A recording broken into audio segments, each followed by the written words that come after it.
Fala, meu amigo, minha amiga advogada. Nesse vídeo nós falamos com a Samantha, que tem mais de 20 anos de expertise no mercado jurídico, e ela compartilha com a gente alguns insights super valiosos desde o Pinheiro Neto há 20 anos atrás, o que faz a diferença hoje para os escritórios iniciantes, até mesmo os já iniciados, que de fato conseguem gerar lucro, crescer com uma velocidade, com consistência bacana. O vídeo está repleto de insights, tenho certeza que você vai gostar. Vamos começar perguntando para a Samantha, né, a partir de tantos escritórios que ela atendeu, o que faz a diferença, como é que você, né, realmente, os escritórios que são lucrativos e que crescem, que é o que todo mundo quer no final do dia, o que eles têm em comum. Então nós vamos entrar em vários assuntos super legais aqui, depois vamos falar sobre marketing, vamos falar de gestão de pessoas, gestão financeira, redução de custo, aumento de receita. A Samantha domina vários, dá para ficar uns 2 dias fazendo pergunta para ela aqui, mas para a gente não pular uma parte importante, o que eu queria te perguntar?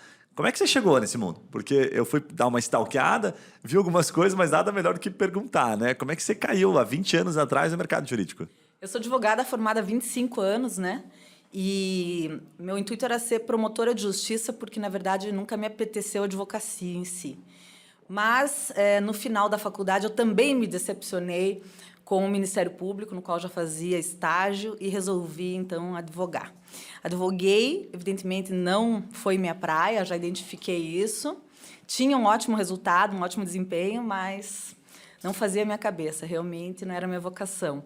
E, naturalmente, fui descobrindo uma vocação para a gestão, que era algo extremamente novo na minha vida, né? Eu não tenho administradores na minha família, mas sempre tive muitos empreendedores, e talvez seja por isso. Então, comecei naturalmente a trabalhar com uma organização interna de escritório de advocacia, no escritório onde eu já trabalhava. E, diante disso, uma tia minha, que era advogada, observou esse meu perfil mais, enfim, para gestão, e conversou com um grande escritório de Curitiba aqui, na época, um dos maiores, e esse escritório me convidou para ser, na época, a gerente de paralegal, que hoje a gente traduz para a carreira de controller jurídico, Sim. que trabalha basicamente com gestão jurídica, ou seja, é um profissional advogado que tem que ter experiência na advocacia, mas que tem que ter também um conhecimento, uma experiência em gestão. E ali eu desbravei muito do que existe hoje de controladoria, né? Como você achasse um caminho, né? Você falou, nossa, existe um caminho que não é só ficar atrás do computador. Na realidade, eu tive que criar, porque na época... É verdade. Na época não tinha nada disso, É né? verdade. A gente tinha um conceito de paralegal dos Estados Unidos, mas muito diferente do que é o nosso paralegal aqui, do que é a nossa controladoria aqui. E nós, na época, esse escritório atendia o maior escritório de advocacia do Brasil, que era o Pinheiro Neto, que tinha atingido olha aí, que legal. a quantidade de 1.000 advogados, o que era um número, na época... 20 anos eles atingiram esse número? Há 20 anos, eles atingiram, ultrapassaram 1.000 advogados. Entre Caramba. todos os colaboradores, tinham mais de 3.000. E era o maior escritório do Brasil. E, como nós éramos correspondentes deles, eu fui para lá, para conhecer, fazer uma visita técnica e aprender como era o paralegal deles para aplicar no nosso escritório. Só que o paralegal deles, na minha opinião, tinha um viés completamente equivocado. E quem era eu para dizer que o maior escritório de advocacia do Brasil tinha uma gestão, né, não lá muito adequada, mas... Enfim, tive que falar. Sim. E, na verdade, aí nós começamos a criar o que existe hoje sobre controladoria. Então, eu posso dizer que eu desbravei, eu criei muito do que existe hoje sobre controladoria com base mesmo em vocação. E aí, o que a controladoria é? Né? Nada mais, nada menos do que você conseguir instituir um conceito de gestão profissional nos escritórios. E que leva à pergunta que eu sei que você vai me fazer em seguida, que é o que faz realmente os grandes se diferenciarem? Qual é o principal ponto? Qual que é o fundamento? É só um. E que pode parecer básico, elementar e até simplório. Só que não é simples, não, de aplicar no dia a dia, que é realmente enxergar o seu escritório como uma empresa.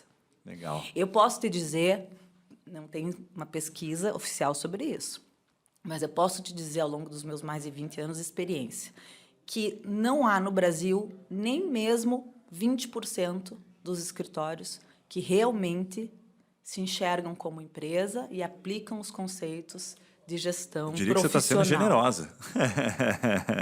É bastante coisa.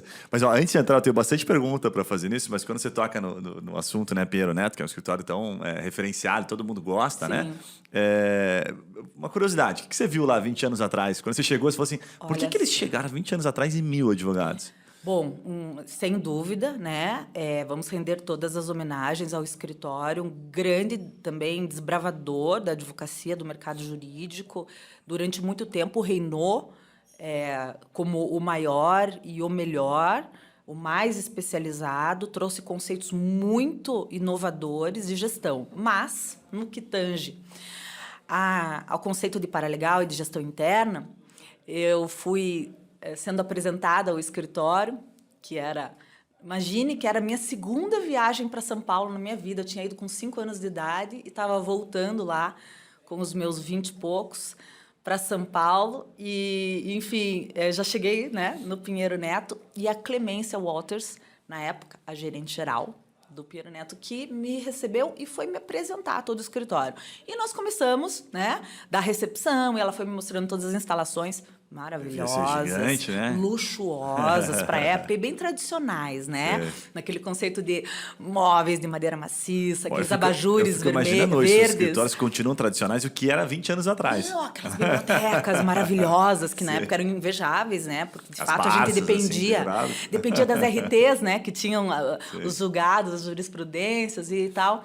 Mas de qualquer maneira, lindo, maravilhoso, passamos por todos e por último ela falou, agora eu vou te apresentar o Paralegal, por último. E aí me levou assim, atravessou o corredor, me levou para uma outra portinha e abriu, era uma sala quadrada, relativamente pequena, tendo em vista o tamanho todo do escritório, e parecia outro mundo, porque não tinha sequer decoração nem nada, era um ambiente muito parecido, inclusive, com uma delegacia da Polícia Civil hoje em dia, ou seja, relativamente depredado, assim, não era bonito, era mal cuidado. De 1000 pessoas sei lá, tinha o quê? tinha uma mesa descascando, uma cadeira quebrada, uns troços assim, no Pinheiro Neto. Quer dizer, você não espera isso, né? E ali tinham 3, 4 pessoas sentadas com uma cara de... né, estou pagando todos os meus pecados aqui. E ela abriu a porta falando assim... E aqui é o Paralegal. Onde ficam as pessoas... Os advogados... Não. Onde ficam as pessoas que não passam na prova da OAB. Caramba! Ou seja, qual era o conceito do Pinheiro Neto na época?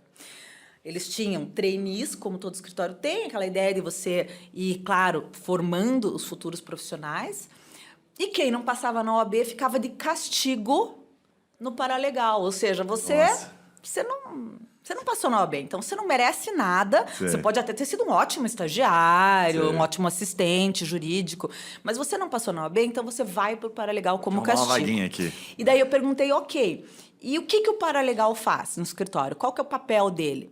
Daí ela falou, olha, o Paralegal dá suporte para as áreas técnicas, as áreas jurídicas. Eu, ok, que tipo de suporte? Ela falou, não, um suporte, assim, o que as áreas técnicas não conseguirem fazer internamente e puderem delegar para o Paralegal, delega. Daí eu falei assim, por exemplo, sei lá, protocolar uma petição, na época, tudo físico. Ela, não, protocolar petição não. Como que diz assim, Paralegal não tem condição de protocolar uma petição. É só assim, uma obtenção de uma certidão, uma fotocópia de algo que não tenha prazo. Ou seja, o Paralegal, na verdade, era assim... uma microsecretaria que não tinha importância nenhuma tipo na gestão. Uma evolução do motoboy, assim? Ótimo, bem colocado. E olha lá. Daquela época. E olha lá, porque acho que eles tinham motoboys para fazer protocolo na época. Então, assim, situações que realmente... eu falei, não dá para se espelhar nisso. E como eu não tinha não tinha curso, não tinha livro, não tinha nada sobre o assunto na época, aí a gente foi... eu digo a gente porque eu rendo... muita homenagem para a doutora Luíse, que era a proprietária do escritório e que teve uma visão, né, muito inovadora na época para criar a controladoria jurídica lá do escritório. Que massa. Então, que legal a história. foi assim que eu comecei. Voltar no tempo, literalmente. Voltar no né? tempo.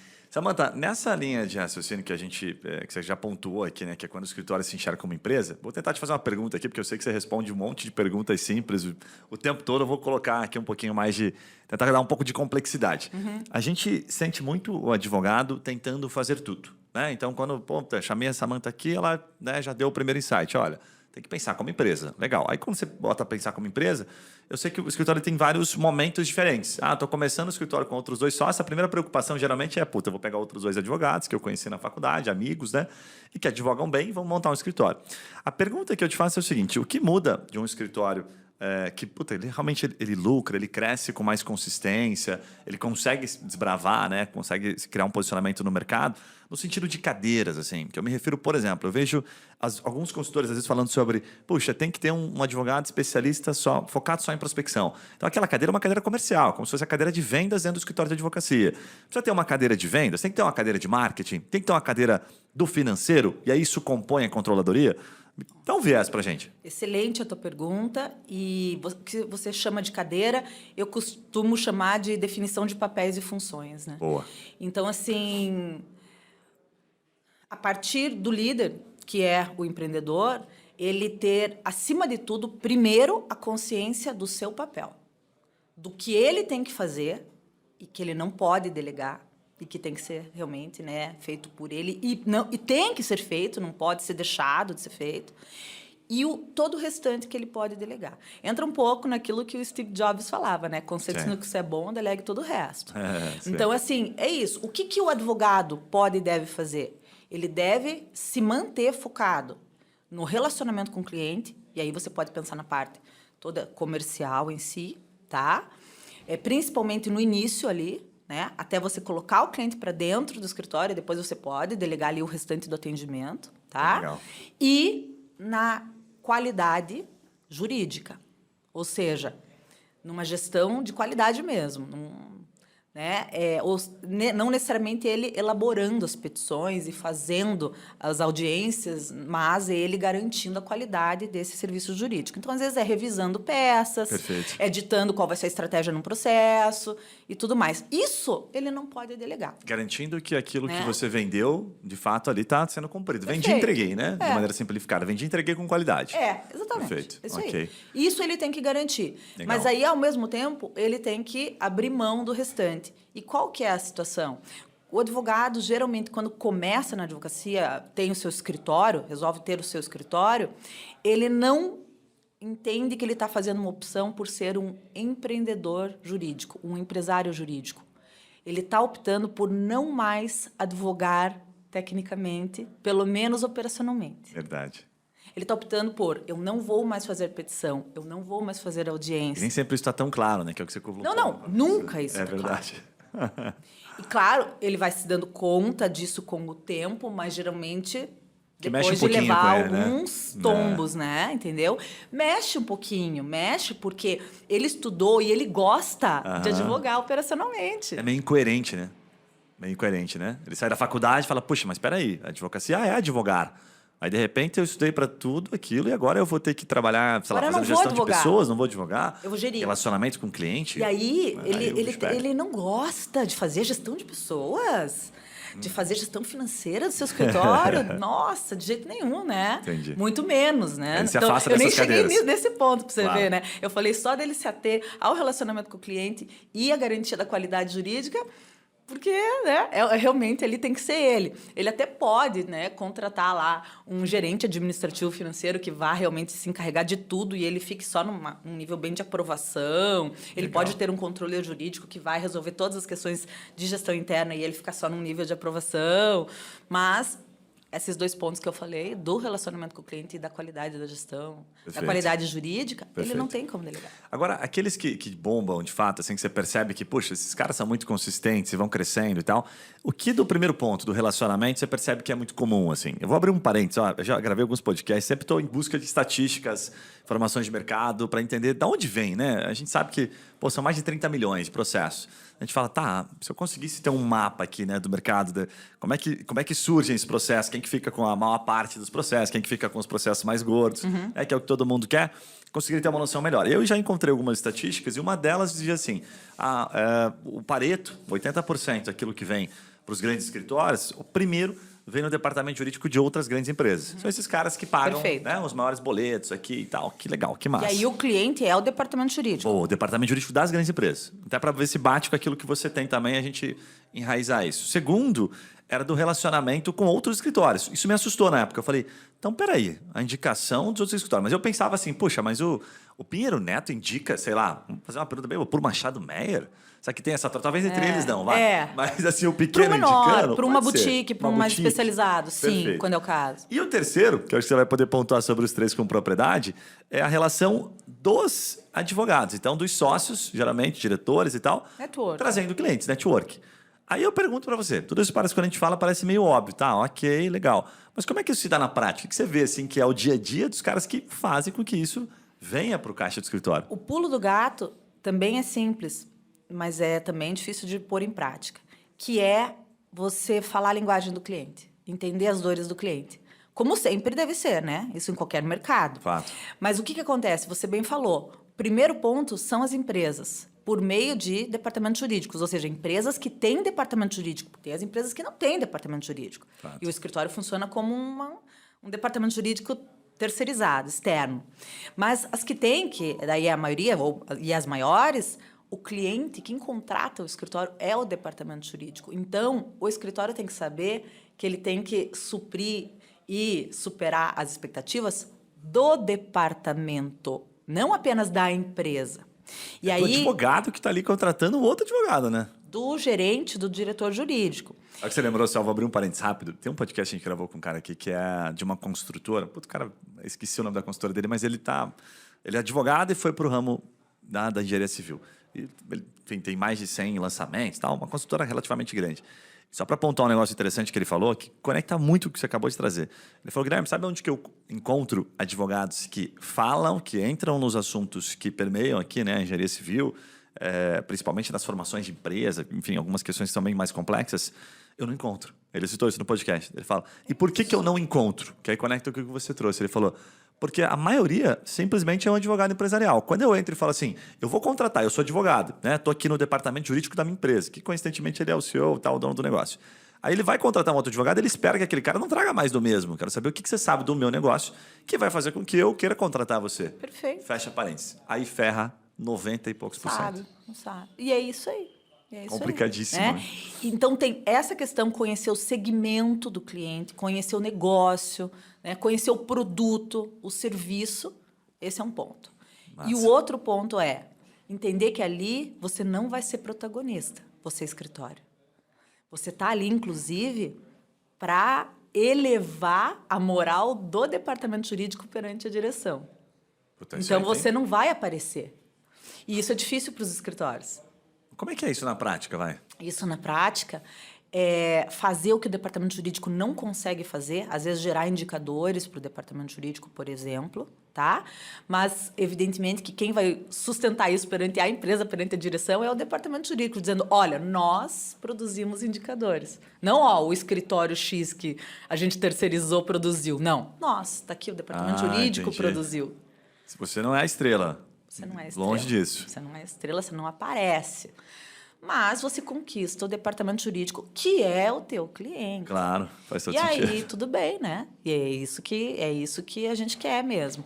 Mas a maior dificuldade mesmo está em conhecer o segmento, entender as questões mais empresariais, a linguagem empresarial, sair do juridiquês, conseguir transitar um pouco mais nos segmentos econômicos mesmo, né? Depois eu vou te perguntar no próximo bloco sobre essa questão de conhecer o segmento versus foco, né?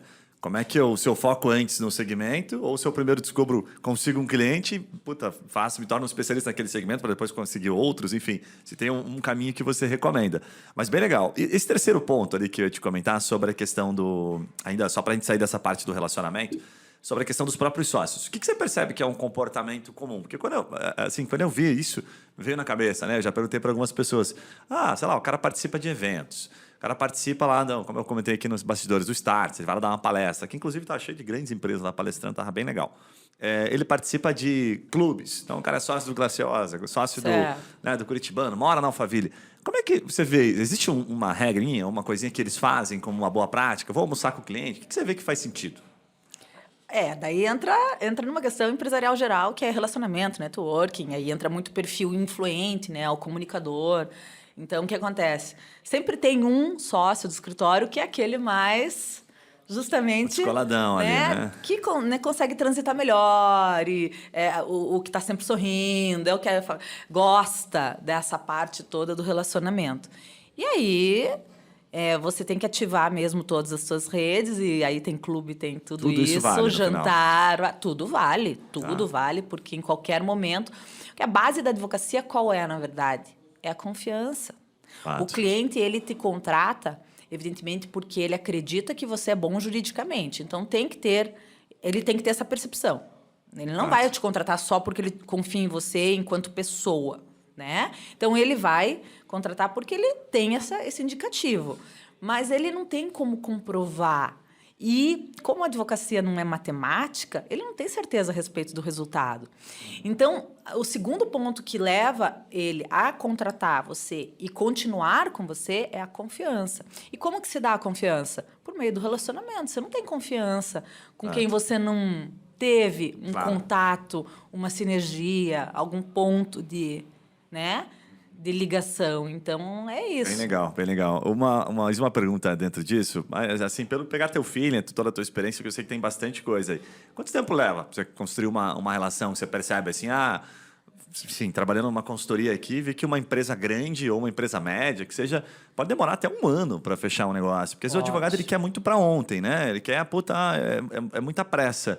Como é que se traduz isso na prática? Um bom departamento jurídico leva quanto tempo para mudar de um escritório para o outro? Bom, tem situações, eu acho que não tem uma regra para isso.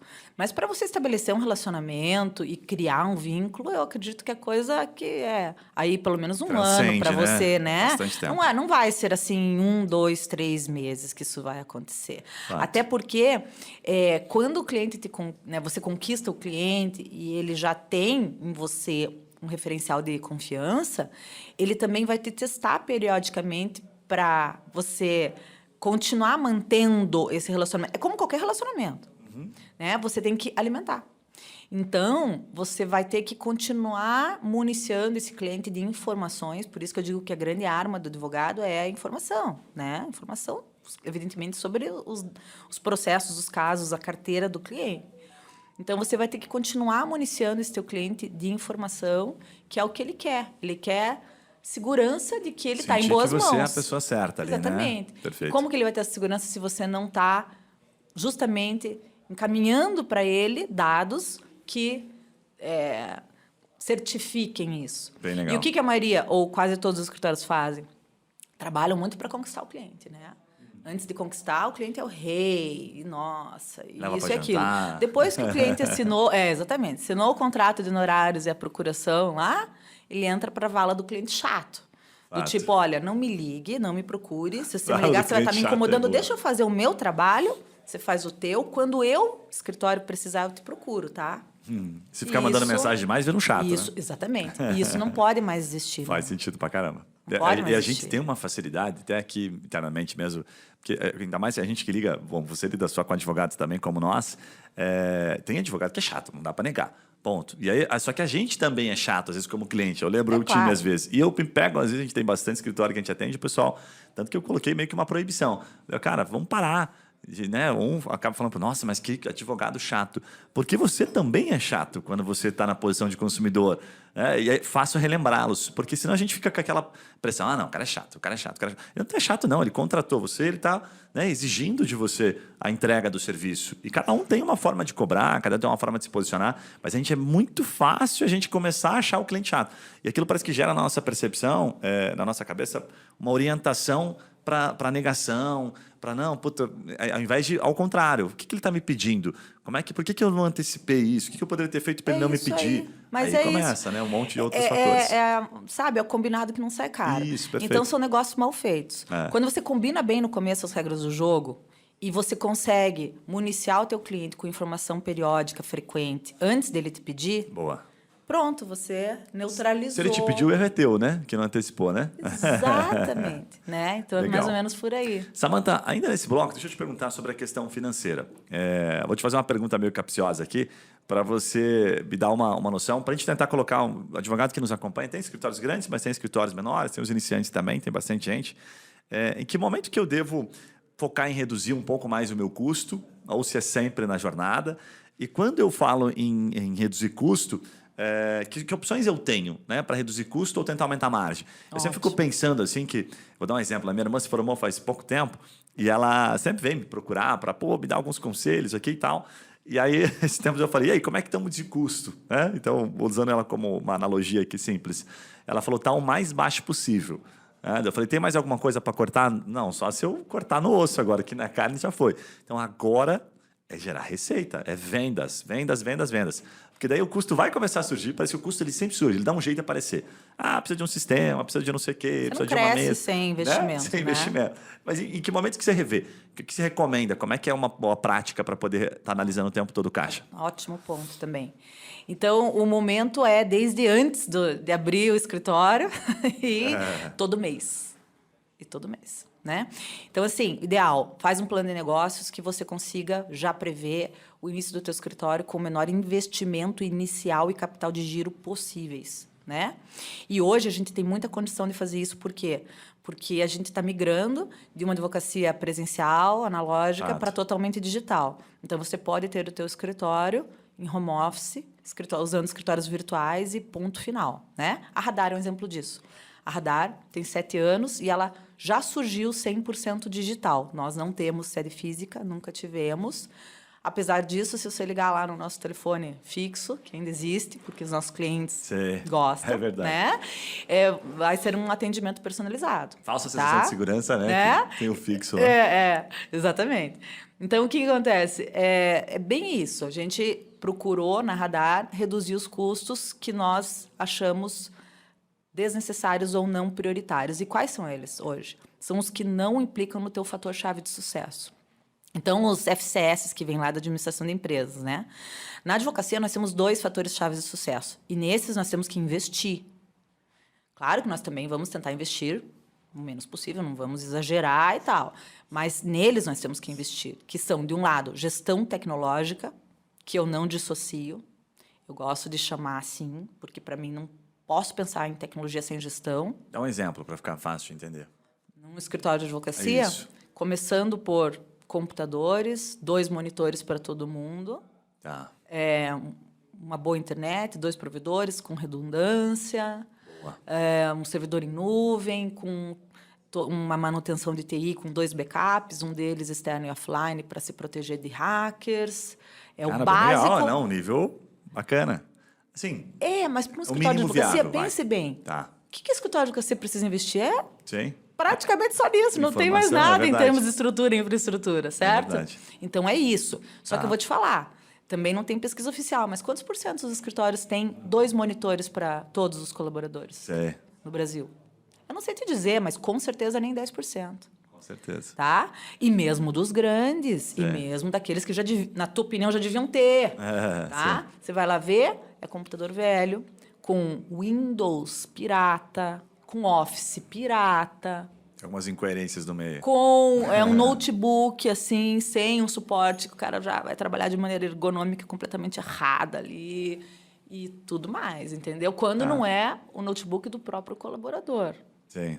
Sem nenhum cuidado relacionado a tudo que você possa imaginar, vírus e vários outros problemas. E um grave, evasão de informação, né? Porque aí tem aquele advogado que entra no escritório, fica um mês, pega todas as petições, todos os modelos do escritório e leva embora. O escritório nem fica sabendo que isso aconteceu. É um feijão com arroz a controladoria, né? Olha, isso acontece Sim. com frequência. E é uma das... Daí entra muito isso aí, recomendações básicas de TI. Você tem que ter cuidados, diversos cuidados para proteger a tua informação. Qual que é o grande ativo do escritório? Justamente as bases, né? O banco de peças, o banco de petições, o banco de peças como um todo, né? O banco de teses é o grande ativo do escritório. E ele vai deixar ali, com acesso para todo mundo livre, você podendo pôr um pendrive ali, copiar tudo, ou mandar por e-mail, ou sei lá o quê. Não, né? Está muito vulnerável, né? Então, assim, voltando, o investimento tem que ser nos 2 fatores-chave de sucesso. Gestão tecnológica, então, falamos da tecnologia. Gestão, investir em gestão. Principalmente um software de gestão jurídica. Legal. Comprar, adquirir, contratar, né, que hoje você paga mensalmente, um software de gestão jurídica. Acessível, desde o comecinho. Acessível, tem para todos os bolsos. Fato. Tem para todos os bolsos. Não é desculpa, questão do investimento porque Também tem acho. todos os bolsos. Então, de um lado é isso. Então, falamos aí de gestão tecnológica. Do outro lado, o segundo fator-chave de sucesso, pessoas. No viés interno, equipe. Porque você vai ter que ter uma boa equipe, né, para você poder delegar e crescer. Então, ter uma boa equipe significa tudo, né? Conseguir atrair e reter talentos. Você tem que pagar bem para começo de conversa. E aí já começa o problema da advocacia, porque o dono do escritório quer pagar R$ 1.800 para o advogado. Sim. Sem contrato. Nem contrato de associado. Pior que na advocacia tem os caras que sabem, né? E que entendem do assunto são os que mais correm riscos. Incrível. Então, assim, investir em pessoas, né? Em todos os sentidos, pagar bem, ter talentos, bons talentos, investir, ter um plano de carreira, etc., que a gente chama de plano de desenvolvimento profissional. Então, é isso aí, nisso que eu tenho que investir. Mas o que os escritórios fazem? Investem em estrutura. Então, acham que é importante ter um super escritório lindo, maravilhoso, com mármore, com não sei o que, banhado a ouro. Para você ter uma ideia, escute essa que eu vou te falar. Na FenaLaw, Feira Nacional Jurídica, que inclusive vai acontecer de 19 a 21 de outubro agora, em São Paulo. Na FenaLaw, acho que de 2018, um dono de um escritório visitou o stand lá da Radar e me puxou de lado, assim, com teatro, assim, uma preparação. E eu, nossa, o que ele precisa falar comigo, né? Algo muito grave. E falou, olha, Samantha, eu estou te chamando aqui porque quero te dar o cartão do meu escritório, mas é um cartão que eu não dou para todo mundo. Esse cartão aqui é especial, só para os VIPs. E puxou o cartão e me entregou. Um cartão de ouro. Caramba! Cartão de ouro. Inclusive, pesado. Então, Nossa. Feito todo de metal. Eu não sei se era exatamente maciço ou banhado a ouro. Eu acredito que seja maciço, ainda que não seja um quilate tão alto. Sim. Mas você Caramba, via pelo ousado, peso. Você via pelo peso que era algo realmente, não era ali mentira. E eu, né? Eu não sabia como reagir àquela situação, porque evidentemente que para ele aquilo era muito importante. E ele era um potencial cliente meu, eu não ia, Sim. né? E eu falei, nossa, claro, elogiei, claro. falei que lindo, Se conectou, né? etc. E realmente, né? Ele achou lindo e era muito bem feito e tal. Mas, por outro lado, eu pensei, por que ele fez isso? Porque ele acredita que o fato dele ter investido nesse cartão, que não deve ter sido pouco, Nossa. tá? Vai trazer cliente para ele, vai Postou passar uma tese percepção ali, né? de que ele é um super advogado, Caramba. porque ele tem um cartão de ouro. Pode até ser. Fato. Pode até ser, que para o cliente público-alvo Dá dele... pra saber, né, o resultado, né? Mas, assim, aí que tá. Daí o advogado investe muito nisso, porque ele gosta, ele tem essa vaidade, né? Eu tenho uma mesa de mármore, meu escritório tem colunas Sim. na frente... Tá entendendo? Então, isso. Eu percebo muito que, por mais que a gente esteja avançando, já avançou há alguns anos, né? E a Covid, salvo as questões que, né, foram muito prejudiciais, deu um pontapé. Falou, opa, né, dá para viver sem, né? Agora, o que eu percebo muito é que ainda a própria OAB, ela puxa muito mais para esse escritório mais clássico. A OAB, às vezes, ela retarda um pouquinho o processo quando você está fazendo uma ponte com outras diversos profissionais do mercado, dizendo, ei, se livra disso, vai tranquilo. Mas a OAB acaba puxando um pouquinho. Né? Então, eu percebo que isso é uma discussão, dá para ficar um podcast inteiro falando sobre esse tema. Mas eu concordo com você que hoje não há mais uma necessidade de priorização, de foco, em uma advocacia, tradicional, uma advocacia que está mais focada no mobilizado e não na cultura. O que você está trazendo é cultura, interno, para dentro, né? Estou focando dentro, mas focando na pessoa, no tecnológico ali, no que ela vai precisar e principalmente na gestão de pessoas que vai, de fato, prestar um serviço. É sensacional, bem legal, uma puta aula. E, ao mesmo tempo, você vê ainda quem está começando agora e que, poxa, não tem ainda um faturamento... Né, proporcional para isso, e tá lá, tá alugando seu conjunto comercial. Ou seja, usando boa parte do seu faturamento para manter uma estrutura que, poxa, não risco precisa, desnecessário pelo menos nessa não fase por do jogo, enquanto, né? sei lá, exatamente. É bem complicado. Então, ter esse critério, Bem sabe? legal. Para manter, desde o início, os custos baixos, né? Show. Toda empresa ela tem que ter 2 metas constantes no planejamento estratégico que devem estar medidas por indicador de desempenho mensalmente, que é aumento de faturamento e redução de custo. Boa. Se você não tem essas 2 metas no teu planejamento, você não é uma empresa. Bem legal. Bom, se você gostou desse corte aqui, que é parte do podcast que nós gravamos aqui de mais de 1 hora de conversa com a Samantha, vou te convidar para você acessar os nossos canais StreamMindCast, ou aqui mesmo pelo YouTube você vai conseguir encontrar esse vídeo desse podcast número 113, ou pelas plataformas de áudio. E para finalizar, 2 vídeos que eu quero te recomendar aqui. Vou deixar a legenda, vou deixar o link para você acessar esses 2 conteúdos. Estão super legais, conteúdos que estão sendo muito consumidos pelos advogados que querem vender mais, que querem lucrar mais, crescer o escritório, que é a nossa proposta, que é o que a gente está disposto a oferecer para você. Não esquece, se inscreve aqui no canal, deixa o seu comentário e me diga se esse vídeo fez sentido para você. Um abraço e a gente se vê nos próximos